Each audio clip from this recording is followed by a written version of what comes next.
গোয়েন্দাগিরি করো না, কারো পার্সোনাল স্পেসে নাক ঢুকিও না। এটা তোমার ইস্যু না, এটা তোমার বিজনেস না, ওখানে তুমি কবু যাবে না। কিন্তু আমরা এগুলো ভায়োলেট করে যেতে আসছে, কি বলেন, করি না? অন্যের কোনো বিষয়ে আমাদের আগ্রহ থাকে বেশি, এরকম থাকে না? এনএসইউ তে আলহামদুলিল্লাহ এরকম কেউ নাই, আছে এরকম? কার পার্সোনাল বিষয়ে আমাদের কোনো ইন্টারেস্ট আছে? আছে না নাই? হাফ হাফ হয়ে গেছে, দেখছেন? আচ্ছা, অন্যের পার্সোনাল বিষয় জানতে খুব মন চায় কার কার, দেখি হাত তুলে ফেলছে কয়েকজন। আল্লাহ হেদায়েত দেখ আমাদেরকে। আচ্ছা, অন্যের পার্সোনাল বিষয়ে নাক গলাই না, এরকম কারা কারা, দেখি। মাশাআল্লাহ, মাশাআল্লাহ, মাশাআল্লাহ। ঠিক আছে, হাত নামান। ঠিক আছে, এবার দুইবারের একবারও যারা হাত তোলেন নাই তারা হাত তোলেন।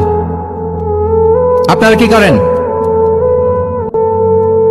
আচ্ছা, তাহলে অন্যের পার্সোনাল ইস্যুতে আমরা আজকে থেকে নাক গলাবো। গোয়েন্দাগিরি